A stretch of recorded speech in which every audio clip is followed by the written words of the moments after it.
Hello, everyone. I hope everyone out there is doing good.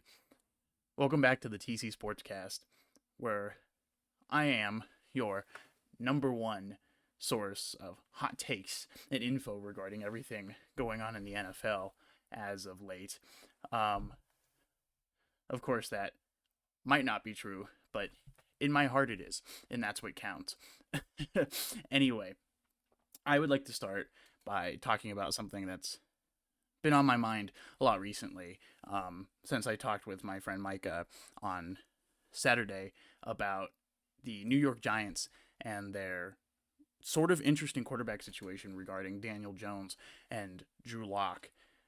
A lot of people seem to think that Drew Lock is going to start at the beginning of the season over Daniel Jones.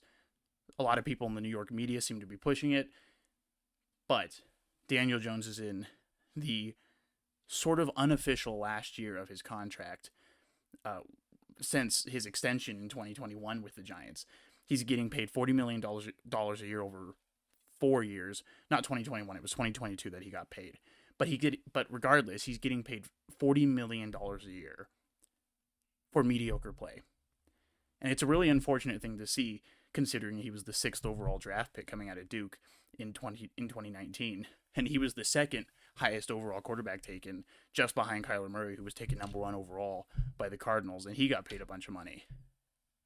But the team that I want to talk about is interesting in a different way, but they're in the same division as the New York Giants, or New Jersey Giants, because we all know where MetLife really is. And we all know how many casualties every year MetLife takes on their field. Aaron Rodgers, Nick Bosa, countless others whose seasons have been ruined by the MetLife turf. Regardless, the Dallas Cowboys are in somewhat of a unique and interesting quarterback situation with Dak Prescott.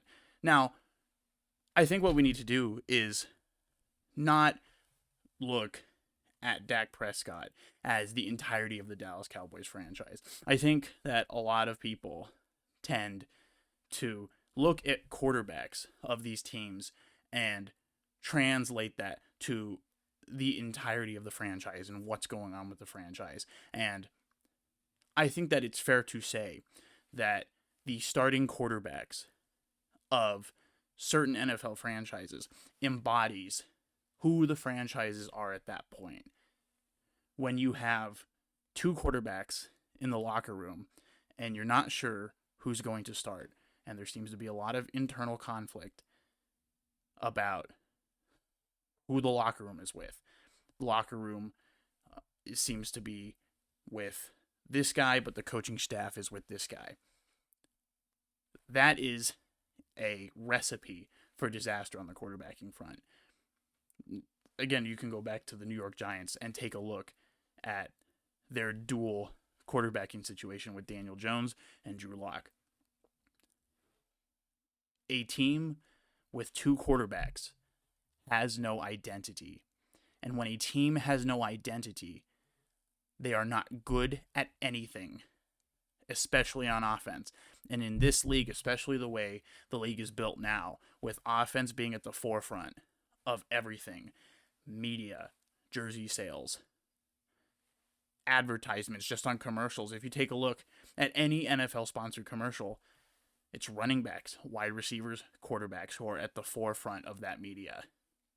If you have chaos in your quarterback room, you're not going to be good that year or in the future. Another team who we see is struggling with this right now is the Raiders. They sort of have a weird dual quarterback room with Aiden O'Connell on one end, who was a rookie last year and played well, might be a stretch. I don't know if he played well, but he didn't get hurt. That's a plus. And then you have Gardner Minshew, who has been bouncing around the league since Jacksonville. He was with Jacksonville, and then he was with Philadelphia, and then he was with Indianapolis, and they almost went to the playoffs last year, but he couldn't get the job done in prime time against the Texans, and they ended up winning the division. Not saying that the Colts would have done much in the playoffs, but it would have been nice to see Gardner get to the playoffs. But And it's looking like Gardner Minshew's going to start. But when you have sort of that underlying uncertainty and underlying conflict and tension in the quarterback room, and there's no sense of stability, your franchise is doomed to be mediocre at best. I'm a Broncos fan. I've made that well known over the last 3 shows. You cannot have chaos at quarterback. It is a recipe for the disaster and deterioration of your franchise. You might have a lot of talent on your team. You might be in a Super Bowl window, talent-wise, because maybe you have the receivers, maybe you have the line, maybe your defense is above average, maybe you have a really good running game. If your quarterback isn't above average, you're going to struggle. Now, you might make the playoffs. You won't make a deep playoff run. And if you do make a deep playoff run, once you get to the big game, you're going to end up floundering late in the game when experience really shows. You saw that in the Super Bowl this year between Patrick Mahomes and Brock Purdy. Brock Purdy is a good kid, and he's a decent quarterback. Is he a great quarterback? Absolutely not. These comparisons from comparing Brock Purdy to Tom Brady, in my opinion, are absolutely absurd. Tom Brady is and has been, or was at least for his entire career, a complete and utter anomaly in terms of his ability to win, in terms of his ability to not seem to age while on the field. The only time he looked old was the 2022 Buccaneers season, and that was an addled Buccaneers team. And I'll talk a little bit about the Buccaneers later. But when it comes specifically to the Dallas Cowboys, Dak, as of right now, is entering his last year of his contract this year in 2024 of a 4-year, $160 million deal. Dak has been getting paid $40 million a year every year since 2021. Now, let's zoom out real quick and take a look at the Cowboys in general since their Super Bowl 30, 1995 victory over the Pittsburgh Steelers. Now, what you have to remember about that team was really good. They had Troy Aikman. They had Emmitt Smith. They had an incredible offensive line. An offensive line which the Cowboys have always had at least above average offensive lines. And in a lot of seasons, even when the Cowboys have been mediocre to bad in the past, their offensive line was sort of like a beacon of light and a beacon of hope to the rest of the Cowboys franchise. You know, they could sort of power through with a kind of a decent running game depending on what running back they had. Now, after 1995, when they pretty much destroyed the Steelers in the Super Bowl because the Steelers quarterback was bad, and he was so bad in that game, I can't even remember his name. He made Trent Dilfer in the 2000 Super Bowl against the New York Giants look really good, and Trent Dilfer was a terrible quarterback. Now, after 1995, here are the Dallas Cowboys accolades since then. 1996, they lost the divisional.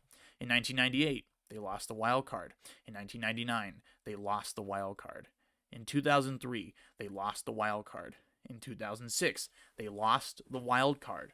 In 2007, lost the divisional. 2009, lost the divisional. 2014, lost the divisional. 2016, lost the divisional. 2018, lost the divisional. 2021, lost the wild card. 2022, lost divisional. 2023, lost the wild card. Now, I don't know what this sounds like to you. They have made the playoffs at least approximately a dozen times since 1995. And from 1995 to now is going to be about 29 years. Okay, so, about 12-ish, let's see if we count it. 1, 2, 3, 4, 5, 6, 7, 8, 9, 10, 11, 12, 13. So they've made the playoffs 13 times since 1995. That's not a terrible ratio in terms of making the playoffs. Now, I don't know if you noticed. Now, out of all these playoff losses, they have not gone to one conference championship in the NFC. Not one.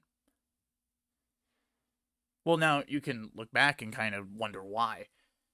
Because from 1996 to at least 2000, they had Troy Aikman. Well, what happened that year? Or in those years at least? It was a couple of factors. Concerning Troy Aikman was seriously injury-addled by that time of his career. He only played maybe, I think, 11 or 12 years.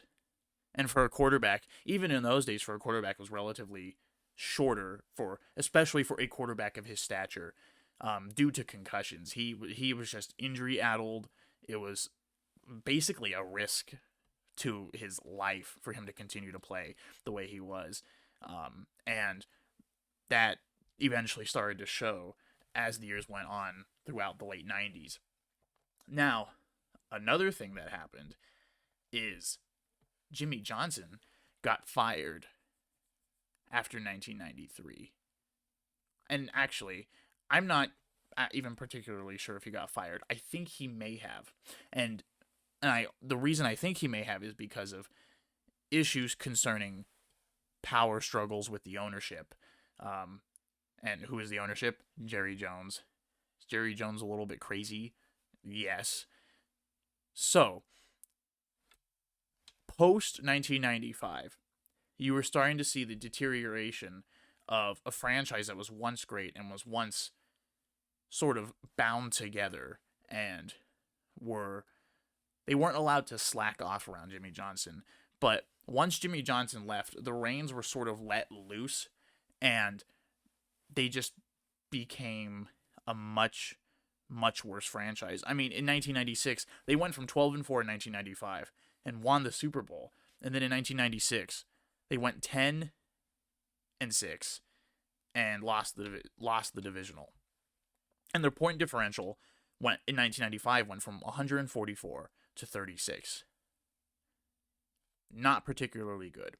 Now, post the Aikman era, what happens after Aikman? Well, from about 2001 to 2005 was sort of a weird quarterback carousel that they had going on, and they weren't real contenders at all anytime during that era. But then, in 2006, they come across Tony Romo, who had been a backup for them for quite a while prior to that. We know the story with Tony Romo.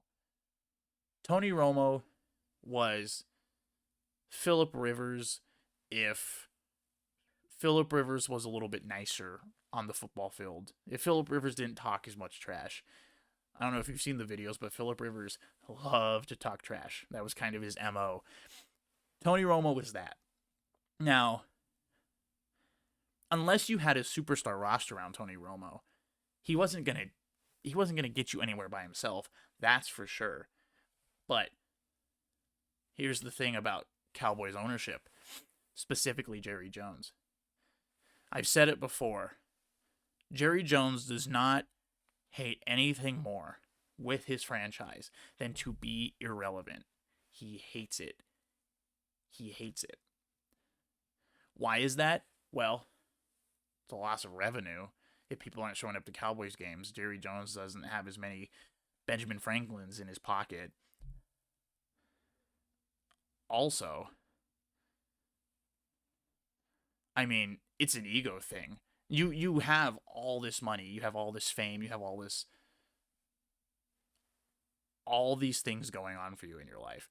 And you've hitched your wagon to this Cowboys team, and you need them to be relevant.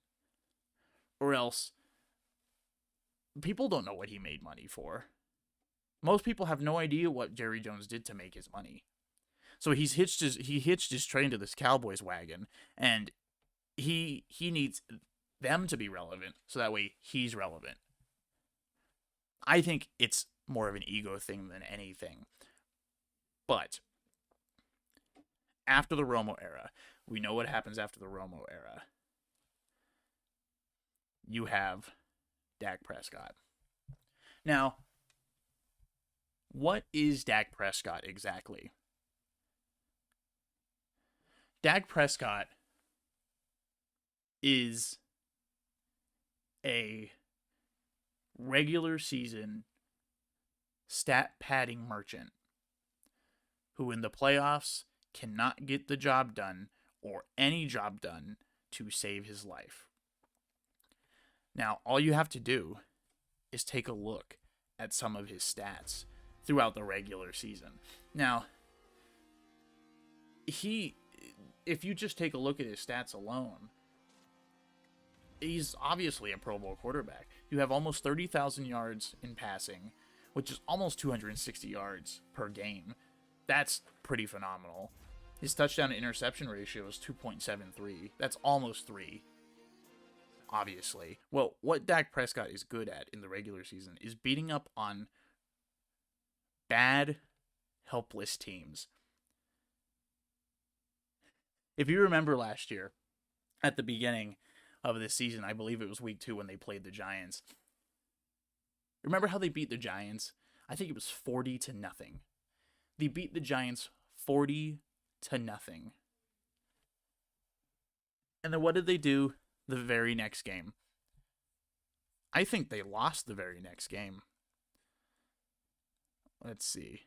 No, it was the first game of the season. That's right. It was the first game of the season they beat the Giants 40-0. And then the second game of the season they beat the Jets, who were addled because they had Zach Wilson starting and Aaron Rodgers was obviously hurt. They beat them 30-10. But what do they do in week 3? They play a Kyler Murray-less Arizona Cardinals and get rocked 28-16.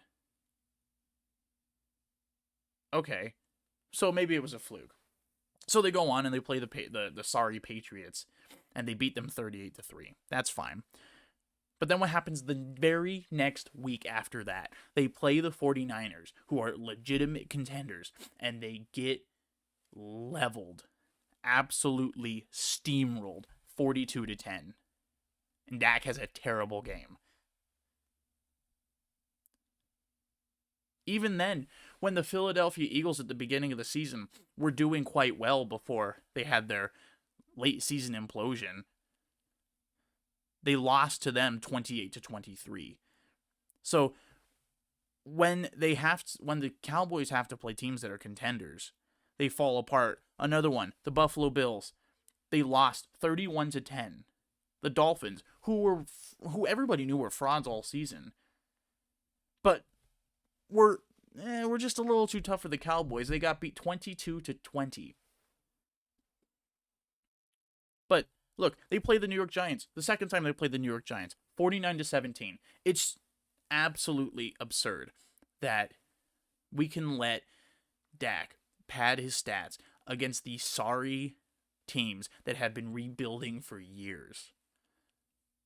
And then all of a sudden he's a franchise quarterback. Well, if you don't believe that argument, let's take a look at his playoff stats. Well, he hasn't gotten it done in the playoffs. All you have to do is take a look at this next graphic. So in the playoffs, 1,962 yards, almost 2,000, 280 yards passing per game on average. Pretty decent. But why is that? Because they're always playing from behind. When you're always playing from behind, you always have to throw the ball. Therefore, you're going to have a lot of extra passing yards. That makes it look like you're playing a lot better than you are. His touchdown to interception ratio is 2.0 exactly. Now, that's 2.0. I've said it before. That's what you're looking for if you want your quarterback to be just decent. The Cowboys are not expecting Dak Prescott to be just decent. You can't expect your quarterback to be just decent if you're paying him $40 million a year. So, if we go back to the graphics, 14-7. Not great. His completion percentage drops because he's playing tougher teams with better defenses to 64.5. And his quarterback record is 2 wins to 5 losses. Now, I don't know what to say about, all the intricacies of why exactly Dak Prescott is not good in the playoffs. But I think I can chalk it up to one thing, and one thing only, because it's the only thing you need if you want to be a top-tier quarterback in the NFL. You need to be clutch. Dak Prescott, in the playoffs, has proven 5 times now that he is not clutch against teams that are actually competent. Now, if you take a look at his wins and some of his stats during his wins, one of his wins, he played very, very average, very mediocre. And that was against the Seahawks, obviously, with 226 passing yards, 1-to-1 on touchdowns and interceptions, and a completion percentage of almost 67%. Now, why did Dallas win that game? Well, they were up early. They were up early in the game. At one point, they were up 14-0. So, Dak threw for 1 touchdown, and then threw for just over 200 yards. So, how did they get there? Well, if you remember in 2018, Ezekiel Elliott was still good, and was still a very relevant running back. Ezekiel Elliott in that game rushed for 137 rushing yards and 1 touchdown. That's why they won the game, because when Dak has a running game is when he is best. One of Dak's best seasons, where he wasn't stat padding, was rookie Dak Prescott. And it might not have, if we go back and look at Dak's rookie season, I believe that's when he was best. And you want to know why that's when he was at his best? Yes, it was 2016. It was the best the Cowboys had ever been under Dak Prescott, and they still lost in the divisional. Why were the Cowboys so good in 2016? Well, all you have to do is you have to go down to Ezekiel Elliott's rushing stats. Oh, that's right. Ezekiel Elliott started 15 games that season. In 15 games, he rushed for 1,631 yards and 15 touchdowns. That's why Dak was really good that season, because he had a ton of running game help. All the pressure wasn't on him. Now, it would help any quarterback to have a fantastic running game. Tom Brady in 2022 suffered because his center was hurt. Tristan Wirfs was sort of on and off all season in terms of injury. They had no running game. Their line could not physically reset the line of scrimmage. They couldn't do it. And so the Buccaneers suffered that season for it. And, Brady was 45, playing against 25-year-olds. So, yes, of course it's going to help any quarterback if they have a run game. But it's especially ironic when Dak Prescott's best year in the NFL was his rookie starting year with the Cowboys. They went 13-3. Ezekiel Elliott had one of his best seasons ever. And they went 13-3, and they still lost the divisional.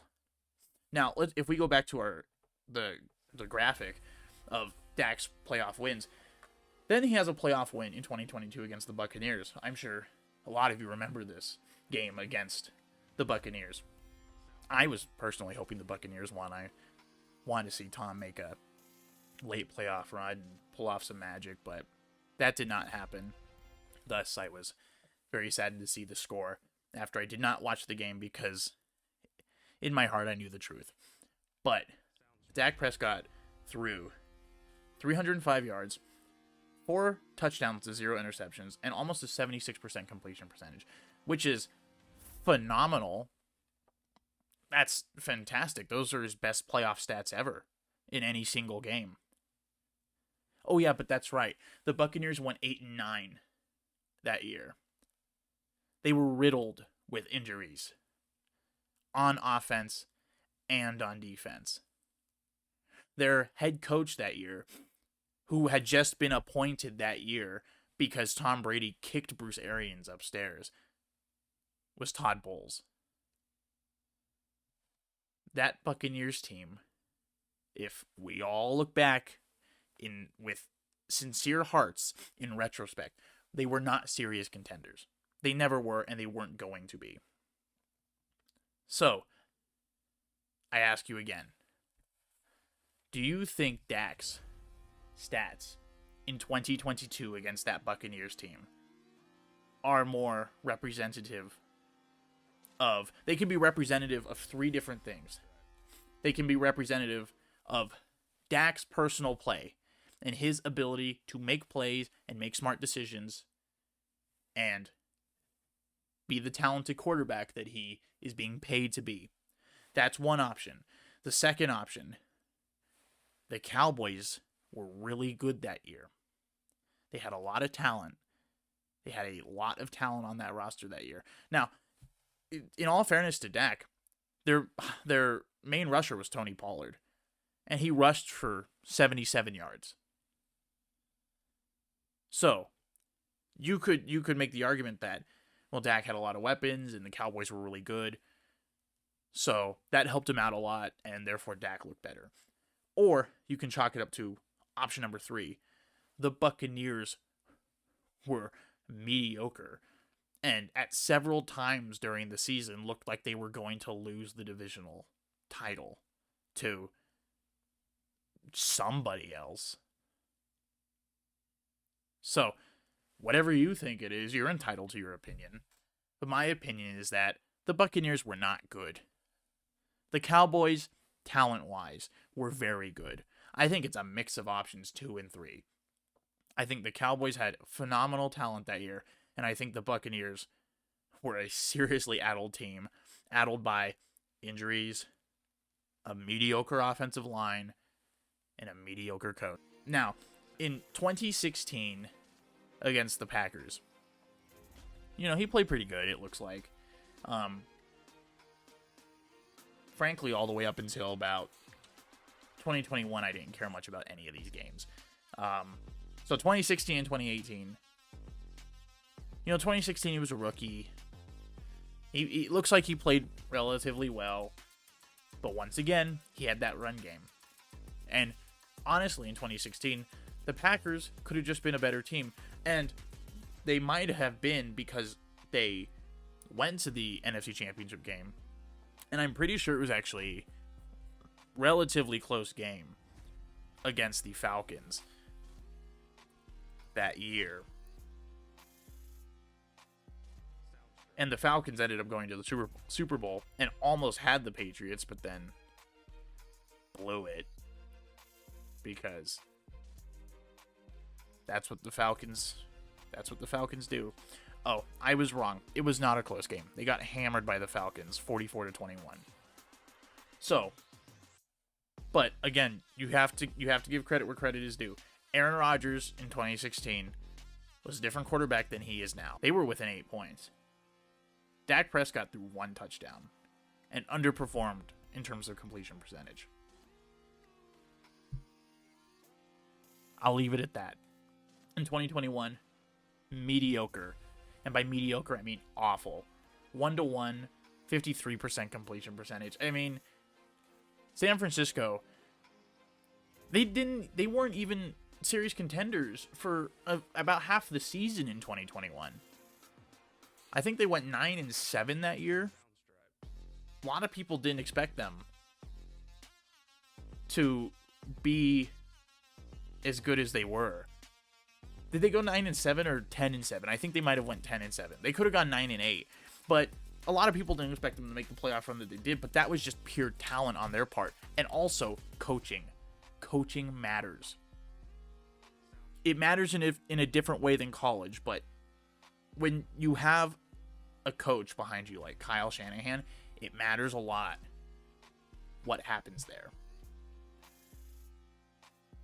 Now in 2022, 12 points. I mean, this is obviously his worst performance in 2022. 1-2 ratio, just over 200 yards and 62% completion percentage. Awful. Awful performance. They should have had the 49ers here, but they didn't. And it's incredibly unfortunate because if they got by them in this game, there's a possibility they could have been actual contenders. But they're not. They weren't that year. I mean, and then you look back at 2023, the Dallas Cowboys with the Packers, that game was such an anomaly. I don't think anybody expected for that game to be done and to be concluded in the way that it was. Now, a lot of people were going in. I know I was. Dallas is talented. The Packers are young. The Packers are probably not going to win this game. But if you didn't watch the game and then you tuned in at halftime, it was 27-0 for the Packers. Now, what happened in the first half of that game? Well, I can kind of recount it for you. With 4 minutes left in the first quarter, Dak Prescott throws an interception. Okay. Everyone makes mistakes. That's okay. But what shouldn't happen is that with 50 seconds left in the first quarter, you should not also throw another interception. Excuse me. He didn't throw another interception. With 50 seconds, he threw the with 4 minutes, he threw an incompletion when they could have had a drive going. And in all fairness, CeeDee Lamb dropped it across the middle.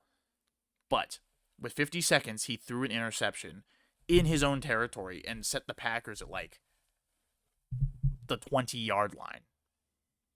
Not incredibly helpful. Not incredibly helpful to his team. So you get past the first quarter and you wonder, well, how many yards did he have? You know, it's one mistake and, you know, the incompletion was happenstance. How many, what were his stats at the end of the first quarter? He was 1 for 4 with 0 yards and 1 interception. Okay. So what happens in the second quarter? Well, he ends up throwing another interception in the middle of the second quarter. So now at this point, the Packers are up 20-0 after the second interception because they missed the PAT, which is unfortunate. So now you're thinking, okay, well, what's going on here? By the end of the second quarter, the Cowboys have driven all the way down to the goal line. They don't get it. They don't convert. And earlier, the Packers scored again, making it 27-0. And so now at halftime, it is 27-0. And it is utterly hopeless for the Cowboys.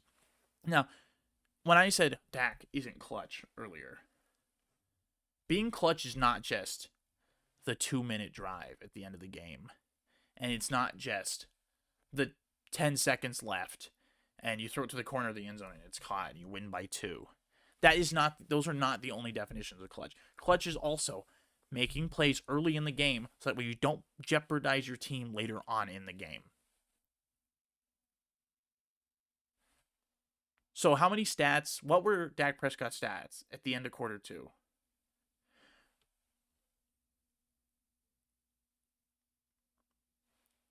Actually, I think they did convert at the end of quarter 2.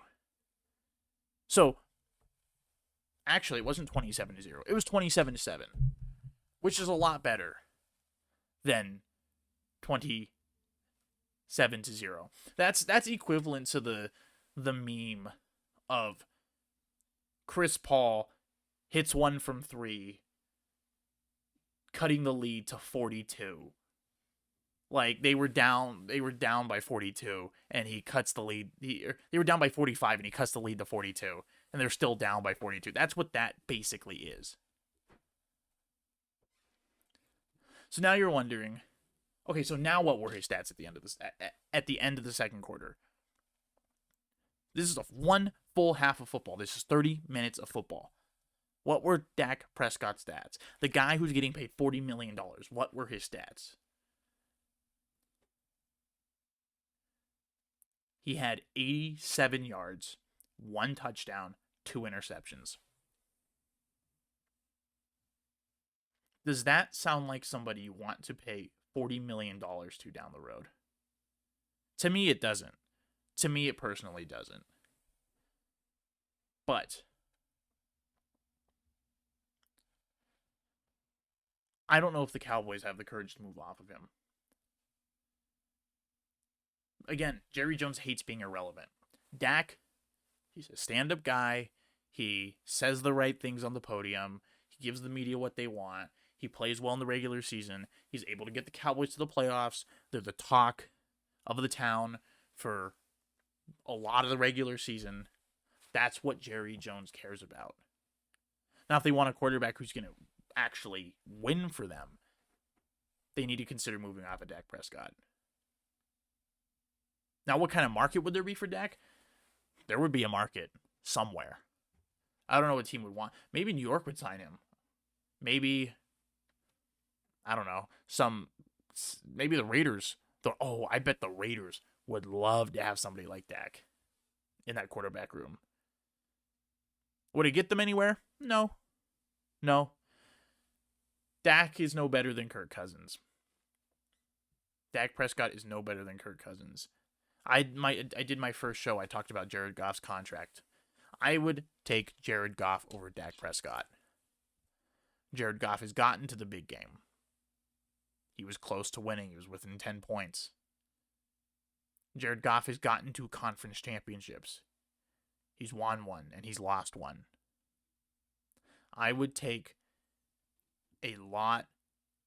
several. I can probably name them on 2 hands how many quarterbacks I could take. I would take in the NFL right now over Dak Prescott. I don't think the Cowboys are going to move off of him. I think they're going to pay him. I think they're going to move forward with him, and I think they will continue to get knocked out of the first or second round with him. They will not win a Super Bowl with Dak Prescott.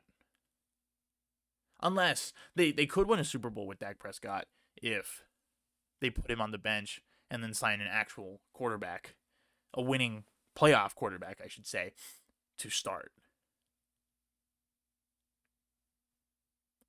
They won't do it. I think they will sign Dak Prescott. I think they will continue to move forward with Dak Prescott. And I think the Cowboys will be stuck in playoff purgatory. My next item, I would like to talk about the what's it called? The AFC West. I don't know how I could think of the AFC West. I was going to talk about Dak's contract, but I'm going to be honest. I don't feel like getting in the weeds with Dak's contract. It's absurd. I mean, all you need to know, he's getting paid a lot of money. That's all you need to know. And he's not worth it. He's not. It's very simple. So, I spun the wheel last time. And the wheel, in all of its wisdom, decided that I would be talking about the AFC West. You will get to see how I think my little old Denver Broncos are going to do. They will be the last team I do. So you better stick around because you'll be surprised what I think. On to my predictions. First of all, the Los Angeles Chargers. The Chargers are interesting. New coaching situation. A really good new tackle that they just drafted this year. Justin Herbert is interesting. He has a quarterback record of 30-32. in the regular season. He has one playoff appearance with one playoff loss, where they were trouncing the Jaguars and blew it. I want to see what Justin Herbert has in store. I don't know what he can do yet. I mean, he's incredibly clutch. I think he has 14 game-winning drives and 11 comebacks. That's an impressive stat on its own. Even if half of those comebacks were losses, even like 5, he'd have a record of 25-37. That's significantly worse than what he has now. You could chalk up his lack of success in the NFL so far to coaching issues and roster issues. And I completely understand that view, and I think it's a completely valid viewpoint to have.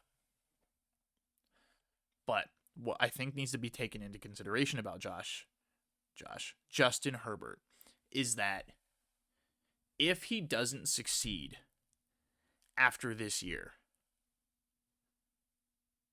maybe not after this year can be an up and down year. I think he'll do fine, and you'll see in my prediction soon. But if he does mediocre to poor this year, and then the next year after that also does mediocre to poor, then I have questions. I don't think he will. I think he will continue to ascend as one of the top quarterback talents in the league, because I think he's just that good. When you are talented and truly talented, your talent becomes undeniable.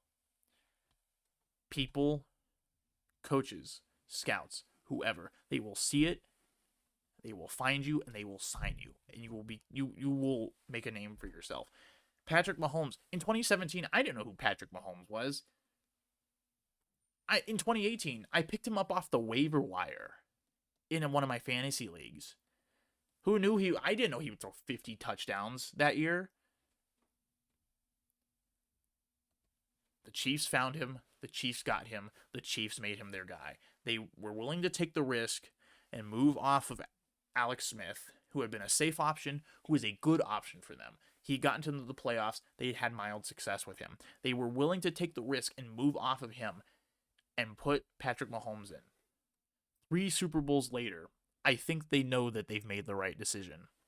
So, concerning the Chargers, then they play the Chiefs. First game of the season, they're going to lose. So they're going to start off the first 4 games of the season with a record of 2-2, which is fine. It's honestly better than where they were last year, because Brandon Staley was terrible. Then they're going to play Denver and win. I know, shocking. Then they're going to play the Cardinals and win, because the Cardinals are also bad. Not as bad as the Panthers, but they are also bad. Then they'll play the Saints and win. And then they'll play the Browns and lose. And after 8 games that they've played, the Chargers will be 5-3 and in a significantly better spot than they were last year. Now, this upcoming stretch of games gets a little bit iffy. I think they're going to play the Titans and win, because the Titans are also a bottom tier team. Then they're going to play the Bengals and lose. Then they'll play the Ravens and lose, because they struggle against the Ravens. And I think the Bengals have a better roster if Joe Burrow is healthy. Then the Falcons, they're going to beat the Falcons. The Falcons are going to be an interesting team this year. I think they win their division. But do they make it far in the playoffs? No. Why? Kirk Cousins. That is all I have to say. Then they play the Chiefs, and they're going to beat the Chiefs. They're going to split with them. They're going to, after 13 games now, they're 8-5, and they are primed to be in a playoff competitive position. They're going to beat the Buccaneers, and then they're going to lose to the Broncos, because since 2020, the Broncos always get one. The Broncos always get one on the Chargers. I don't know how we do it, but we always do, and I'll explain later when I talk about the Broncos. Then they'll play the Patriots and win, because the Patriots are terrible. And then they play the Raiders and they'll lose. They'll finish off the season with a record of 10-7, and that'll put them in prime wild card playoff position, probably put them somewhere around, of course, the 5 to 7 range, probably closer to the 6 and 7 seed. So I think the Chargers are going to improve this year, even despite getting rid of a lot of their talent, because Jim Harbaugh seems to have this particular habit. He did it with the 49ers when he was first hired there. He has this particular habit of going to teams that are terrible and turning them around immediately the next season. It's a very peculiar talent that he has. So I think the Chargers, they're not going to be fantastic, but they're going to be, I think they will, there's a pretty good chance they make the playoffs this year. Then we have the Raiders. Now, there are no teams that I dislike more than the Raiders. Why do I dislike the Raiders? Have you seen their owner's haircut? Have you seen his haircut? He looks ridiculous. I mean, just shave it off, man. What are you doing? Because, you know, if you're ever watching a Raiders game and they pan up to him, I mean, he's a billionaire, right? You can't afford a better haircut. You can't afford some gel or something. He looks bad. But that's not the only reason why I dislike the Raiders. I also dislike the Raiders because they're the Raiders. And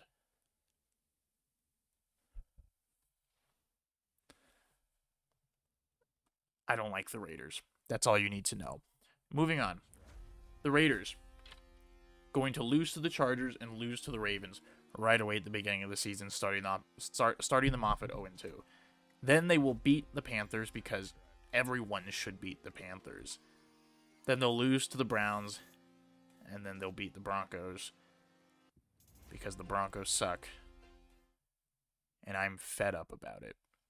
So they'll be 2-3 to start out the season. They won't be great, but they'll be, you know, they'll be in the position to be in the hunt later on in the season. Then they'll play the Steelers and lose because the Steelers once again are an anomaly. Then they'll play the Rams and lose. They'll play the Chiefs and win. If you're wondering why I think this, it's because, like the Broncos with the Chargers, the Raiders have also a peculiar talent to get one on the Chiefs recently. At least last year they did. I think they'll continue the trend this year. We will see what they do in that game against the Chiefs. Now, they will also have to play in Cincinnati, which they will lose, and they'll be 3-6 going into their bye, and that's not great, but it could be worse. They could be 2-7. So, but then they're gonna have to go to Miami, and they'll be 3-7. So, all hope for making the playoffs are out the window for the Raiders. Then they'll play Denver and beat us again because sadness, and then they'll lose to the Chiefs, like they should. Then they'll lose to the Buccaneers. Then they'll lose to the Falcons. And then they'll beat the Jaguars because I kind of expect the Jaguars to have another late season implosion. Trevor Lawrence needs to prove that he won't. I mean, he did it once in 2022. They looked terrible at the beginning of the season, and then they did really good, and then I'm telling you, they had the Chiefs on the ropes in that divisional, and they just couldn't pull through. And then they looked like they were going to run away with the division this year, and they fell apart. So, I'm a little cold on the Jaguars, so I think the Raiders are going to be able to pull off this win against them late in the season. Then they will play the Saints and win. And then they will play the Chargers and win. And they'll finish off the season with a good little win streak for a fine record of 7-10. Now next are the Chiefs. Oh boy. How I love the Chiefs. And how they make me sad every year when they do really good.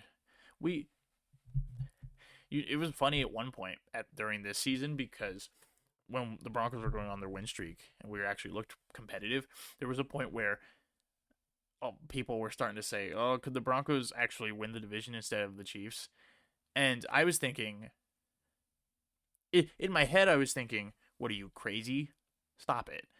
But in my heart, I was saying, "Well, of course they can. Russell Wilson is the greatest quarterback of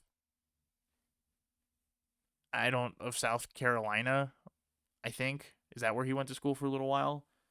Or did he go to North Carolina? I can't remember which school Russell Wilson transferred from. But either way, the Chiefs are going to start off with a win against the Ravens because they should. Because it's kind of mean for them for the NFL to make the Ravens play the Chiefs again at the home opener, considering that the Ravens scored 10 points in the AFC Championship game against the Chiefs. And then they're going to lose against the Bengals because the Chiefs have a talent for losing the second game of the season and being 1-1. And then they will go on a 3-game win streak and obviously will be 4-1 and immediately be one of the top teams in the league again. And they'll play the 49ers and they'll win that because I can chalk that up to just basic quarterback talent. I think, again, Mahomes is better than Purdy. That's all you really need to say about that. Sure, the 49ers have more talent, but if your quarterback outplays their quarterback, you're going to be all right. You're going to be all right. So, they will beat the 49ers, and then they'll lose to the Raiders in that kind of freaky game that I said that they might lose. Then they'll beat the Buccaneers, then they'll beat the Broncos, then they'll beat the Bills. The Chiefs usually have a bad habit of losing to the Bills in the regular season and then beating them later on in the playoffs. But the Bills are not the same team as they were even 2 years ago. Their Super Bowl window has closed. They're not the same team, so I think the Chiefs are going to actually pull one out on the Bills this go around. Now, then they play the Panthers. I mean, come on, is that even a question? Then they'll beat the Raiders, and then they'll lose to the Chargers. Again, another sort of toss-up game if the Chargers actually turn out to be kind of decent this year. Then they should beat the Browns, and then they'll lose to the Texans. Now, something I want to make clear about the Texans. The Texans have acquired a lot of interesting talent over the last couple of years with C.J. Stroud, and they have Joe Mixon now, and they have, I believe they still have Dameon Pierce, and they got Stephon Diggs, and they have Dalton Schultz. Those are their offensive pieces, and they have a lot of interesting defensive pieces as well.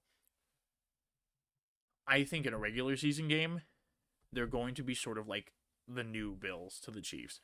They're going to beat them in the regular season. But if the Chiefs are to play the Texans in the playoffs, I think they beat the Texans. But because this is a regular season prediction, I think they're going to beat the Texans. Or, excuse me, vice versa. The Texans are going to beat the Chiefs. Then they play the Steelers and beat them. And then they play the Broncos and beat them. Very standard, 13-4, top of the division. But we still have to predict my Broncos. Now, what can I say? What else can I say about my Broncos other than they're going to be the best team in football this year? I mean, don't you know all the talent that we have? Like, let's just go over the wide receivers. We have Courtland Sutton, who made a ton of fantastic plays last year during that win streak that we had. Then we have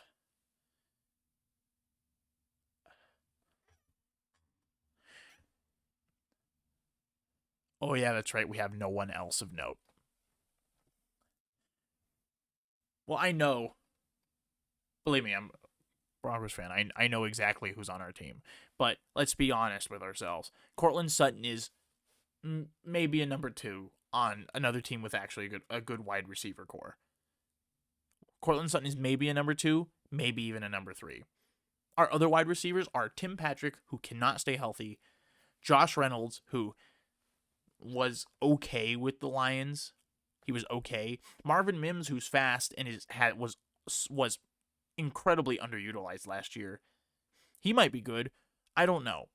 And then we have Troy Franklin, who's a little bit older and is somewhat of an unknown commodity. That is our wide receiver core. And our tight ends are the worst in the league. I believe we have Greg Dulcich, who is consistently hurt and is currently hurt right now. And we have Adam Troutman still. Who is Adam Troutman? Is he a fish? Like, seriously. Who is Adam Troutman even? And then our running backs, we just got a bunch of bruisers. We've got Javonte Williams, who's not very fast, and he ran over a lot of people in his rookie year, and that lasts about 3 seasons until your career's over because you're hurt and you can't physically do it anymore. And then we have Samaje Perine. He's all right. I have nothing to say about him. He's got a cool beard. He's got a real big cool beard, but that's about it. And then we have that Audric. I think his name is Audric Estime. I think that's his name. We picked up out of Notre Dame, and he's a big guy too. He's a bruiser as well. Honestly, not a fantastic backfield. So, and our defense is significantly worse after cutting a lot of players that we had last year. So, with that, we're going to beat the Seahawks week 1. I know, shocking. We're going to go into Lumen Field in Seattle, and we're going to beat the Seahawks week 1. And then what it will ensue is probably one of the worst losing streaks in the league for this year. We're going to lose to the Steelers, Buccaneers, Jets, Raiders, and the Chargers. And then we have the game that for some reason the NFL is hyping up because Sean Payton is playing the Saints. Okay. Yeah, we're going to lose that one too because we just would. Now we play the Panthers. Will we beat the Panthers? I believe we can beat the Panthers. Do I think we can? Well, what do I have the W there for? Of course I think we're going to beat the Panthers. The Panthers are terrible. We're obviously fantastic. 2-6. I mean, that's got to win us some kind of award at the NFL Honors. I mean, right? So anyway, after the Panthers, we'll go on to lose, and then lose, and then lose, and then lose. And then, actually, surprisingly, what I think we're going to do against the Browns is that, oh yeah, that's right, we're going to lose. And then the bye week, well, going into the bye week, we'll be 2-11. So, unless everybody else sucks, then, the playoffs are far, far out of reach. So, with that said, I think we're also going to lose the bye week. I think it'll be the first time in NFL history with a particular team, especially this team, that anybody loses the bye week. I don't think the 2017 Browns and the 2008 Lions and even the 1976 Buccaneers. It's very unfortunate because this team had a playoff window for about 2 years, and we hired the wrong coach, and we traded for the wrong quarterback. Should we have signed for Rodgers? Who knows? Maybe he would have busted his Achilles on our field. But, and we didn't get Deshaun Watson. I know there was a lot of talk about that. I'm very, very pleased that we did not decide to pull the trigger on Deshaun Watson. Now, that concludes my AFC West record predictions. And as you can see in front of you right now, the final standings, how I have the teams placed. It's going to be very similar. I think it's going to be relatively similar to 2022. Broncos going to be in dead last. Raiders are going to be The Chargers are going to be pretty decent. And then the Chiefs are, of course, going to once again own the division as they do. So, with that said, the next time I air, I will do another division, and we will have to See, so I have already done the NFC North and the AFC West. And so the wheel, once again, in all of its wisdom, will tell us exactly which team I will predict the records for next. So if we take for a little spin here, it'll go, and it will land on the NFC South. It looks like. Stay there. Okay. It looks like the NFC South, which is fine. The NFC South is once again going to be terrible. That is all I will leave you with, and that will be my teaser for next week.